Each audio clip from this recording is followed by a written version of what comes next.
मेरे तो पैरों तले ज़मीन निकली जा रही थी जब सिर्फ यही सोचकर कि मेरी जेठानी बिना मेरे जेठ की प्रेग्नेंट कैसे हो गई। एक दिन मैंने उनको छुपकर रात में देखा तो मैं सन्न रह गई, क्योंकि मैंने जो देखा वो मेरे समझ से बाहर था। मेरी जेठानी अपने कमरे में किसी से बात कर रही थी। उसके बाद तो उन्होंने हद ही पार कर दी। मेरी पढ़ाई पूरी हो चुकी थी, घर में मेरी शादी की चर्चा शुरू हो चुकी थी। मेरे पापा किसी रिश्तेदार से बात कर रहे थे कि हमारी बेटी नेहा के लिए कोई अच्छे लड़के की तलाश कर रहे हैं। मेरी शादी की बातें मेरे दिल को बिल्कुल अच्छी नहीं लग रही थी। ऐसा लग रहा था जैसे कि ये लोग मेरे रिश्ते की बात ना करें तो शायद मुझे सुकून मिल जाए, क्योंकि मैं किसी और से प्यार करती थी। मैं जब 12th पास कक्षा में थी तब ही रोहन को दिल दे बैठी थी। रोहन भी मुझसे बेहद प्यार करता था। कॉलेज भी पूरा हो चुका है, लेकिन आज भी हम दोनों एक दूसरे के साथ हैं। रोहन पढ़ाई लिखाई में बहुत अव्वल है और अच्छे घर का है, लेकिन फिर भी मैं अपने घर पर रोहन के बारे में बात नहीं कर पा रही थी, क्योंकि मेरे पापा का स्वभाव बहुत गुस्से वाला था और वो इस प्यार व्यार के तो बिल्कुल खिलाफ थे। मैं आखिर किससे बात करती, क्योंकि घर में माँ पापा और बड़े भाई के सिवा कोई नहीं था। मेरे बड़े भाई की भी एक गर्लफ्रेंड थी, लेकिन उसे ये मंजूर नहीं था कि उसके घर की लड़कियां लव मैरिज करें। घर में रिश्ते की बात सुनकर मैंने रोहन को बताना जरूरी समझा। दूसरे दिन मैंने रोहन से मिलने का प्लान बनाया। रोहन से मिलने के बाद मैंने रोहन को सब कुछ बताया कि घर में मेरे रिश्ते की बात चल चुकी है। ये सुनकर रोहन तिलमिला उठा और घबरा सा गया, क्योंकि वो मुझसे बहुत प्यार करता था और मैं किसी और की हो जाऊं ये उसे कतई मंजूर नहीं था। रोहन ने मुझे भागकर शादी करने को कहा, लेकिन ये बात मैं उसकी नहीं मान पाई, क्योंकि भले ही मैं रोहन से शादी करना चाहती थी, लेकिन अपने माँ पापा से भी बहुत प्यार करती थी। मैं भागकर उनकी इज्जत पर दाग नहीं लगाना चाहती थी। खैर, जैसे तैसे मैं रोहन से बात करके घर पर आई। आते ही माँ ने कहा कि देखो बेटी नेहा, कल तुम्हें लड़के वाले देखने आ रहे हैं। लड़का सरकारी नौकरी करता है और अब भी वह भी आएगा खुद तुम्हें देखने, इसलिए तुम अपने अच्छे साज श्रृंगार की तैयारी आज से ही शुरू कर दो। ये सुनकर मेरे तो रोंगटे खड़े हो गए, क्योंकि मैं रोहन के सिवा किसी और के बारे में सोचूं ये मुझे जरा भी मंजूर नहीं था। मैंने तुरंत रोहन को फ़ोन लगाया और सब बताया। रोहन ने कहा कि तुम कैसे भी करके कल जो देखने आ रहे हैं उनसे ये कहलवा देना कि तुम उन्हें पसंद नहीं हो, उसके बाद मैं अपने आप देख लूँगा। मैंने कई तरीके सोचे कि ऐसा क्या करूं कि उन लोगों को मैं पसंद ना आऊं। खैर, दूसरे दिन उनका आना हुआ और चाय नाश्ता करने के बाद सब लोगों ने लड़के और मुझे अकेले में कुछ बातें करने को कहा। हम लोग छत पर चले गए। कुछ देर पढ़ाई लिखाई की बातें करने के बाद मैंने हिम्मत करके उससे कहा कि मैं किसी और से प्यार करती हूँ। ये सुनकर उन्होंने आश्चर्य से मेरी ओर देखा और कहा कि तो आप किसी और से प्यार करती हैं तो हम लोगों को यहाँ क्यों बुलवाया? क्या आपने अपने घर वालों को इसके बारे में नहीं बताया है? मैंने कहा मेरे पापा को ये सब मंजूर नहीं है, इसलिए मैं उन्हें कुछ भी ना बता सकी, लेकिन अगर आप मना कर दें तो शायद मेरी बहुत हेल्प हो जाएगी। वह लड़का अच्छे विचार वाला था, इसलिए मेरी बात को समझ गया। उसने नीचे जाकर कहा कि मुझे लड़की पसंद नहीं है, क्योंकि इसके और मेरे विचार रहन सहन का तरीका बहुत अलग है। ये सुनकर सब लोगों को बहुत धक्का सा लगा। फिर वो लोग चले गए, पर मेरे पापा बहुत गुस्से में आ चुके थे। खैर, कुछ दिन यूं ही निकले। तभी एक दिन हमारे घर पर हमारे गांव के अंकल आए, जो रिश्ते करवाने का काम करते हैं। उन्हें देखते मेरा दिल घबराने लगा कि कहीं ये कोई रिश्ता लेकर तो नहीं आ गए हैं। आखिर वही हुआ, वो मेरे लिए रिश्ता लेकर आए थे। पापा से बातें की और कहा कि अच्छा लड़का है, पढ़ाई में अच्छा है, जॉब लग जाएगी और परिवार भी अच्छा है। कल हम लोग उन्हें देखने चलेंगे।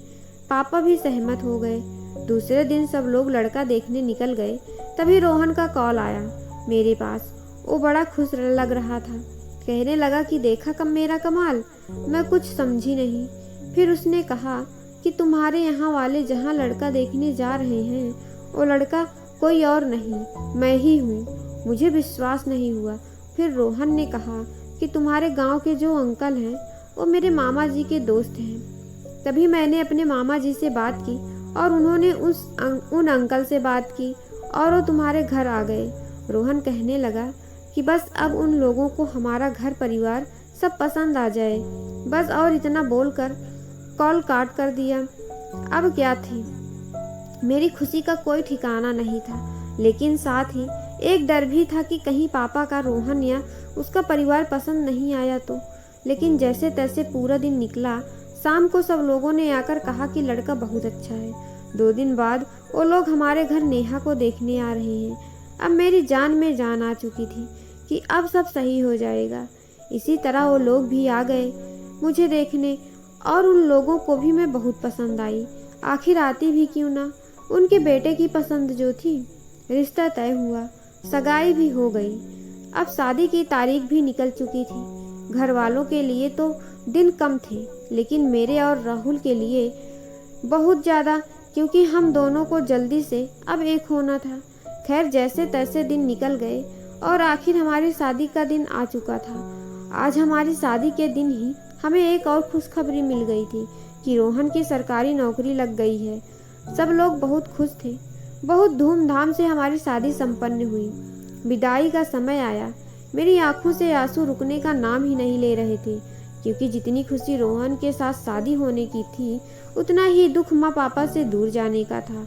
लेकिन जैसे तैसे मैंने खुद को संभाला और चल पड़ी अपनी नई दुनिया बसाने, अपने प्यार रोहन के साथ। ससुराल पहुंची तो सब लोग बहुत खुश थे, खूब प्यार दे रहे थे मुझे। सभी रस्मों को पूरा किया गया और रिश्तेदारों से आई लड़कियों के साथ हंसी ठिठोली में लग गई। रात का समय हुआ, मुझे मेरे कमरे में बैठाया गया। आज वो दिन आ ही गया था जिसका मुझे वर्षों से इंतजार था। रोहन कमरे में आया और मेरे पास आकर मुझे प्यार भरी निगाहों से देखने लगा। कुछ देर हम लोगों ने अपने पुराने दिन याद किए और फिर प्यार की बातें करते करते अपनी इस हसीन रात को एंजॉय करने लगे। सुबह उठकर मैं नहा धोकर सबके लिए चाय बनाई और सबको दी। फिर अपनी और रोहन की चाय अपने कमरे में ले आई और दोनों ने एक साथ चाय पी। फिर रोहन अपनी जॉब पर चला गया और मैं घर के कामों में लग गई। ऐसे ही दिन निकलते गए।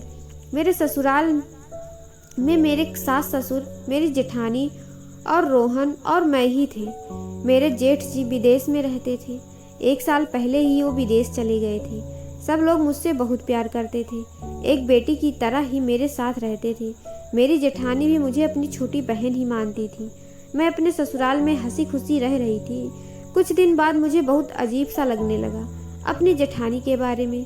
वो अपने कमरे में जाते ही हंसने और ठिठोली करने की आवाज़ करने लगती और कुछ ऐसी चीज़ें अपने कमरे में रखती जो पति पत्नी के संबंध बनाते समय काम में ली जाती हैं। मुझे बहुत अजीब सा लगता, लेकिन फिर मैं सोचती कि जेठ जी के साथ बात करती होंगी।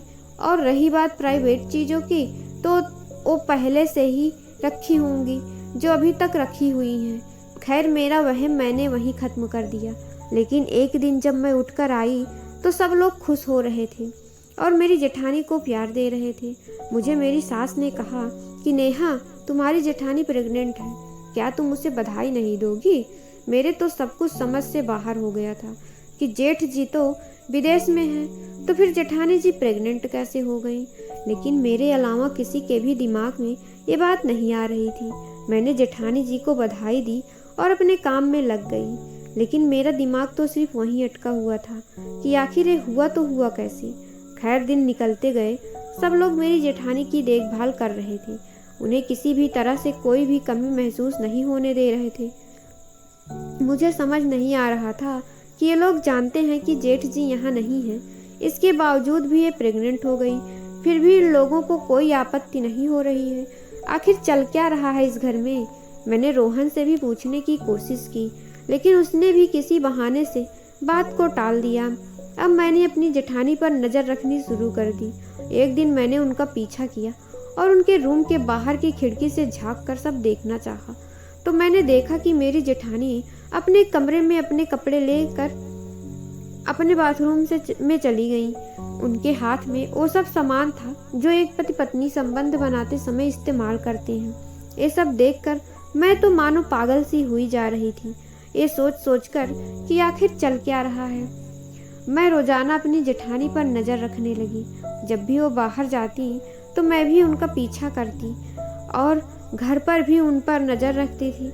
मैंने उनकी एक और बात भी पकड़ ली थी कि वो कभी भी सब लोगों के साथ खाना नहीं खाती थी। वो अपना खाना अपने कमरे में डालकर ले जाती थी और खाना भी इतना कि 2 लोग खाएं।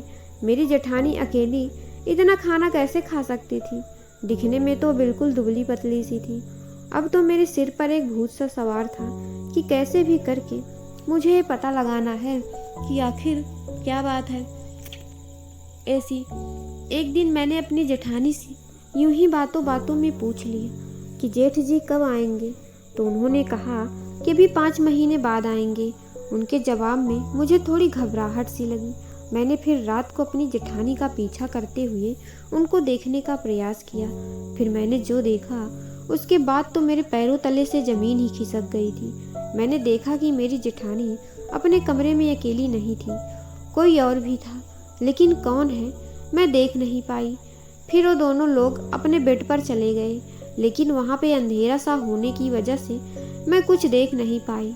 फिर मैं अपने कमरे में आ गई। वो सब देखकर मेरी हालत बहुत ख़राब हो चुकी थी। मैं यही सोचकर दुखी हो रही थी कि बेचारे जेठ जी वहाँ इन लोगों के लिए कमाई कर रहे हैं और यहाँ ये जेठानी जी उनको धोखा दे रही हैं। पता नहीं क्या क्या हरकतें कर रही हैं। बस ये सब सोचते सोचते मुझे अपने सास ससुर पर भी गुस्सा आ रहा था कि वो लोग सब कुछ जानते हुए भी इनका साथ क्यों दे रहे हैं। वो लोग तो ऐसे पेश आते हैं जैसे कुछ हुआ ही ना हो। लेकिन मैं ये सब बर्दाश्त करने वाली नहीं थी। मुझे ये पूरी सच्चाई सामने लेकर आनी ही थी और मैंने बिना सोचे समझे पूरे घर वालों को आंगन में बुलाया और जेठानी जी के बारे में सवाल करने लगी। सब लोगों ने मुझे शांत होने को कहा, लेकिन मैं अपने गुस्से पर काबू नहीं कर पाई। तभी रोहन आ जाता है और सब लोगों को चुप करवा कर मुझसे कहता है कि तुम्हें सच जानना है ना तो सुनो। रोहन कहने लगा कि मेरा भाई कोई विदेश नहीं गया है, जबकि वो तो यहीं रहता है हमारे घर में। ये सुनकर तो मैं जैसे हक्की बक्की सी रह गई। फिर मेरे जेठ भी कमरे से बाहर आ गए थे। मेरी सास मुझसे कहने लगी कि कुछ महीनों पहले मेरे बड़े बेटे की कुछ दोस्तों के साथ लड़ाई हो गई थी, जिसमें किसी और ने सामने वाले का खून कर दिया, लेकिन नाम मेरे बड़े बेटे पर आ गया उसमें, इसलिए एक घर में ही छुप कर रहने लगा जब तक कि असली कातिल पकड़ा न जाए। इसलिए सब लोगों को हमने ऐसा बोल दिया कि ये विदेश चला गया है और अब तुम्हारी जेठानी इसी के बच्चे की माँ बनने वाली है। एक खाना अपने पति के साथ खाती थी अपने कमरे में। फिर मेरी सास कहने लगी कि हमने तुम्हें यह सब इसलिए नहीं बताया कि तुम अभी अभी शादी करके आई हो। अभी तक तुमने अच्छी तरह से ससुराल को समझा भी नहीं है, इसलिए ये सब बता देंगे तो तुम घबरा जाओगी। ये सब बातें सुनने के बाद अब मेरे पास बोलने को कुछ भी नहीं था। मैं पछतावा कर रही थी कि मैंने बिना जाने बिना सोचे समझे अपनी बहन जैसे जेठानी पर इतना गंदा शक किया। अब मेरे पास अफसोस करने के अलावा कुछ नहीं बचा था, लेकिन गलती मेरी भी नहीं थी। मेरी जगह कोई भी होता तो यही करता जो मैंने किया। फिर भी मैंने सबसे माफ़ी मांगी और सबने मुझे माफ़ कर दिया। इस स्टोरी पे आपकी क्या राय है कमेंट करके ज़रूर बताइएगा। स्टोरी पसंद आए तो लाइक और मेरे चैनल को सब्सक्राइब जरूर करिएगा। आपका बहुत बहुत धन्यवाद स्टोरी